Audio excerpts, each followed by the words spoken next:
दोस्तों नमस्कार, मैं हूं अनिल और रेसलिंग सुपर धमाल में आपका स्वागत है। तो दोस्तों WWE समरस्लैम 2025 में ब्रॉक लेसनर ने धमाकेदार वापसी करी दोस्तों, और आपको बता दें कि उन्होंने जॉन सीना को F5 लगाया और इसके बाद रेसलिंग वर्ल्ड में ब्रॉक लेसनर छाए हुए हैं। हर किसी की जबान पर उनका ही नाम है। सभी सुपरस्टार्स उनके बारे में बात कर रहे हैं। सभी ये जानना चाहते हैं कि ब्रॉक लेसनर का WWE में अब अगला कदम क्या होगा। कंपनी ने इस बारे में अभी तक कोई जानकारी प्रदान नहीं की है।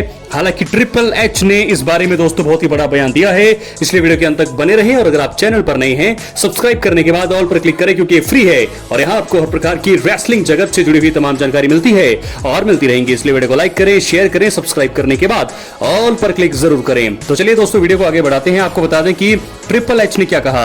समरस्लैम 2025 नाइट 2 के मेन इवेंट में जॉन सीना ने कोडी रोड्स के खिलाफ अनडिस्प्यूटेड WWE चैंपियनशिप डिफेंड की। दोनों के बीच करीब 38 मिनट का स्ट्रीट फाइट मुकाबला हुआ। ताबड़तोड़ एक्शन जॉन सीना और कोडी रोड्स ने दिखाया। खास तौर पर जॉन सीना ने काफी ज्यादा प्रभावित किया और आखिर में कोडी रोड्स ने जॉन सीना को हराकर टाइटल अपने नाम कर लिया है। और हार से जॉन सीना काफी ज्यादा निराश नजर आए। इसके बाद अचानक क्या हुआ, तब पेस्ट ब्रॉक लेसनर ने आकर पूरा मेला लूट लिया, या बोल सकते हैं कि पूरा माहौल ही बदल दिया। दोस्तों आपको बता दें कि WWE ने हाल ही में ESPN के साथ एक बहुत ही बड़ी डील साइन की है। इसके तहत ESPN गेटअप को अपना इंटरव्यू ट्रिपल एच ने दिया। वहां पर द गेम यानी कि ट्रिपल एच से ब्रॉक लेसनर के अगले कदम के बारे में सवाल पूछा गया, तो उन्होंने कहा ब्रॉक लेसनर से मिले हैं, वो जो चाहे कर सकते हैं। जब आप ब्रॉक लेसनर होते हैं तो आप जब म्यूजिक बजता है और उस गलियारे से जाते हैं तो इससे कोई फर्क नहीं पड़ता कि वो कहां है। ब्रॉक लेसनर वही करते हैं जो वो करना चाहते हैं और इसी वजह से हम उनकी वापसी से बहुत ज्यादा खुश हैं। दोस्तों ट्रिपल एच ने अपनी बातों से साफ कर दिया है, ब्रॉक लेसनर के पास WWE में कुछ भी करने की अब आजादी है। कुछ दिन पहले ही जॉन सीना ने भी ब्रॉक लेसनर की वापसी को लेकर अपनी बात रखी थी। आपको बता दें एडम एप्पल यूट्यूब चैनल पर जॉन सीना ने कहा, मैं पिछले 25 सालों से एक ही बात कह रहा हूं, वो डील करते हैं और मैं उन्हें निभाता हूं। आप जानते हैं कि मैं वाकई बहुत ज्यादा एक्साइटेड हूं और मुझे लगता है कि समरस्लैम 2025 फैंस की तरफ से एक संकेत था, जहां हर कोई जानता है कि हम अपनी किताब कहां बंद कर रहे हैं। मैं अपनी किताब दिसंबर में बंद कर रहा हूं। इसका मतलब ये नहीं है कि WWE अपनी किताबें बंद कर देगा। उन्हें आगे भी अपने प्रोग्राम जारी रखने होंगे। मेरे पास अभी भी 1 दर्जन शो बचे हैं, वो डील करते हैं और मैं निभाता हूं। तो दोस्तों फिलहाल ये कहना है जॉन सीना का। उन्होंने भी ब्रॉक लेसनर को लेकर अपनी राय रखी है। तो ब्रॉक लेसनर अब अपना अगला कदम के बारे में अगर आप पूछ रहे हैं, ट्रिपल एच ने दोस्तों यहाँ पे से साफ कर दिया है। उनकी बातों से ऐसा लग रहा है कि अब वो जो चाहे वो कर सकते हैं, यानी कि एक तरह से फ्री एजेंट के तौर पर काम करने वाले हैं द बीस्ट ब्रॉक लेसनर। जो उनका मन करेगा वो करेंगे, जहां उनको चैलेंज करना होगा वो उसे चैलेंज करेंगे, जहां से उनको अपनी राइवलरी शुरू करनी होगी वो वहां अपनी राइवलरी शुरू करेंगे। चाहे वो जॉन सीना है, जॉन सीना के साथ तो वो अपनी राइवलरी शुरू कर चुके हैं। उसके बाद रोमन रेंस हैं, चाहे कोडी रोड्स हो, चाहे CM पंक हो, चाहे कोई भी हो, गुंथर हो, द बीस्ट ब्रॉक लेसनर, हर एक किसी के लिए तैयार है और यहाँ पर तैयार रहना होगा ब्रॉक लेसनर के लिए। वैसे में अगर बहुत सारे लोग ये जानना चाहते हैं कि ब्रॉक लेसनर क्या करने वाले हैं, तो दोस्तों कुछ भी यहाँ पर ब्रॉक लेसनर कर सकते हैं, कुछ भी। यानी कि वो अभी मुझे लगता है कि एंटरटेनमेंट के मूड में है और अभी आने वाले स्मैकडाउन के शो में जब जॉन सीना होंगे तो मुझे लगता है कि वो भी जरूर आने वाले हैं, मजा आने वाला है दोस्तों। लेकिन फिलहाल बहुत ही अच्छी खबर यह है कि द बीस्ट ब्रॉक लेसनर के फ्यूचर प्लान्स बहुत ही जबरदस्त होने वाले हैं। और वहीं इसके अलावा आपको बता दें कि WWE के सबसे चौंकाने वाले रिटर्न में से एक ब्रॉक लेसनर की वापसी जितनी लोगों ने सोची थी उससे कहीं जल्दी हुई। पॉल हेमन ने दोस्तों बताया है कि ब्रॉक लेसनर की सरप्राइज समरस्लैम उपस्थिति की योजना कुछ ही हफ्तों में बनी। एरियल हेलवानी शो पर बात करते हुए पॉल हेमन ने बताया कि ब्रॉक लेसनर की WWE प्रोग्रामिंग में वापसी का बहुत ही कम समय था। उन्होंने बताया कि कैसे रेसलिंग के सबसे बड़े कमबैक में से एक वो बहुत जल्दी हो गया। पॉल हेमन ने कहा कि ब्रॉक लेसनर का जॉन सीना का सामना करने के लिए समरस्लैम में आना 1 या 2 हफ्ते में तय हुआ। इससे पता चलता है कि ब्रॉक लेसनर की वापसी किसी लंबी योजना का हिस्सा नहीं थी, बल्कि WWE ने एक मौके का फायदा उठाकर स्पोर्ट्स एंटरटेनमेंट के सबसे बड़े सुपरस्टार को वापस बुलाया।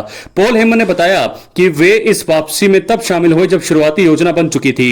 इससे पता चलता है कि ब्रॉक लेसनर की वापसी का फैसला WWE और TKO के बड़े अधिकारियों ने लिया है और क्रिएटिव टीम को बाद में शामिल किया गया। दोस्तों पॉल हेमन ने लेसनर के नए कॉन्ट्रैक्ट के बारे में भी बात की। उन्होंने बताया कि ब्रॉक लेसनर अटकलों के आधार पर वापस नहीं आ रहे थे। उन्होंने कहा है कि वे ब्रॉक लेसनर है और उनका वापस आना एक नई डील के साथ हुआ है और यह दिखाता है कि WWE कितनी जल्दी बड़े मौके को भुना सकता है। तो दोस्तों, पॉल हेमन ने लेसनर की वापसी की आलोचना पर भी बात की। उन्होंने कहा कि वे ऑनलाइन कमेंट्स पर ध्यान नहीं देते। उन्होंने कहा कि अगर आप मेटलाइफ स्टेडियम में होते तो आपको पता चलता कि ब्रॉक लेसनर की वापसी पर लोगों पर कितना असर हुआ। लोग ब्रॉक लेसनर को देखकर और जॉन सीना पर F5 मूव करते देखकर पागल हो गए। ब्रॉक लेसनर की वापसी का समय बहुत खास है क्योंकि टीकेओ के पास WWE और UFC दोनों का मालिकाना हक है। तो दोस्तों, द पीस ब्रॉक लेसनर की वापसी क्या मायने रखती है आपके लिए? अपनी राय कमेंट बॉक्स में जरूर दें। और अब हम बढ़ते हैं अपनी अगली खबर की और जो जुड़ी है रोमन रेंज से। तो दोस्तों, आपको बता दें कि रोमन रेंज इस समय रॉ के लिए एडवर्टाइज किए जा चुके हैं और क्लैश इन पेरिस में वो हिस्सा होंगे। क्योंकि पोस्टर आपने नहीं देखा तो आप ये देख सकते हैं, रोमन रेंज ही इकलौते ऐसे सुपरस्टार हैं जिनका बहुत ही बड़ा पोस्टर है क्लैश इन पेरिस, यानी कि 2025 31 अगस्त को ये शो होने वाला है और यहां पर रोमन रेंज जरूर मैच लड़ते हुए हमें नजर आएंगे। तो लेकिन जब रोमन रेंज पर अटैक हुआ था रॉ के एपिसोड में, बहुत सारे लोगों ने, सोशल मीडिया ने, सब ने ये कहा था कि बताया था, अपनी रिपोर्ट में बताया था कि रोमन रेंज अब ब्रेक पर जाने वाले हैं। अब रोमन रेंज जो है 2 या 3 महीने बाद वापस आएंगे। उनकी फिल्म जो है स्ट्रीट फाइटर, उसकी शूटिंग होनी है। लेकिन अब अच्छी खबर यह है रोमन फैंस के लिए कि सेथ रॉलिंस के वर्ल्ड चैंपियनशिप के लिए वो चैलेंज करने वाले हैं और एक फेटल 4-वे मुकाबला शायद हमें देखने को मिल सकता है। तो ऐसे में एक बहुत ही बड़ा मुकाबला यह हो सकता है रोमन रेंज के करियर का। LA नाइट, CM पंक, रोमन रेंज और सेथ रॉलिंस के बीच हो सकता है एक फेटल 4-वे मुकाबला वर्ल्ड चैंपियनशिप के लिए क्लैश इन पेरिस में। मुझे तो कुछ ऐसा ही लगता है और यहां पर वो, मुझे लगता है जरूर ब्रॉन्सन रीड से भी उनके जूते उन्होंने चुराए थे, उसका बदला भी लेने का बहुत ही बड़ा और तगड़ा मौका यहां पर है। तो रोमन रेंज दोस्तों वापसी कर चुके हैं। जैसे कि बताया जा रहा था कि रोमन रेंज ब्रेक पर जाएंगे, लेकिन उनकी स्ट्रीट फाइटर की मूवी 2 सितंबर में जो है उनको बुलाया गया है। तो 2 सितंबर से 26 सितंबर तक, यानी कि सितंबर के महीने में रोमन रेंज अवेलेबल नहीं होंगे।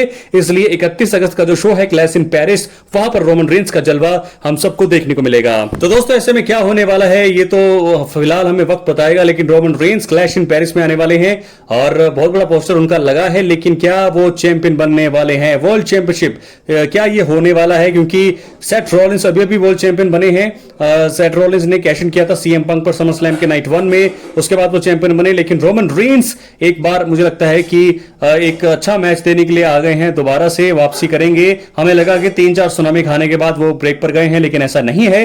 वो रिकवर कर चुके हैं और बड़ी जल्दी वो ब्रॉन्सन रीड से अपने जूतों का हिसाब मांगेंगे और साथ के साथ रॉलिंस, CM पंक और LA नाइट के साथ उनकी राइवलरी और मुकाबला शुरू होने वाला है। क्या लगता है आपको? अपनी राय कमेंट बॉक्स में जरूर दें।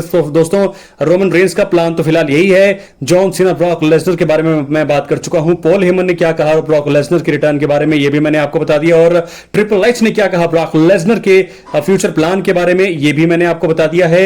और जॉन सीना का क्या रिएक्शन था, वो सब कुछ मैंने आपको आज की इस वीडियो में बता दिया। इसलिए वीडियो के अंत तक आप यहां तक बने रहे, बहुत बहुत शुक्रिया आपका दोस्तों। तमाम जानकारी, रेसलिंग जगत की तमाम जानकारी के लिए चैनल पर एक्टिव रहें, सब्सक्राइब करके रखें। सब्सक्राइब करने के बाद ऑल पर क्लिक करें क्योंकि फ्री है और यहां आपको हर प्रकार की रेसलिंग जगत से जुड़ी हुई तमाम जानकारी मिलती रहेंगी। इसलिए वीडियो को लाइक करें, शेयर करें, सब्सक्राइब करने के बाद ऑल पर क्लिक जरूर करें। तो दोस्तों, Roman Reigns clash in Paris में नजर आएंगे। एक बहुत ही बड़ा मुकाबला उनका होगा।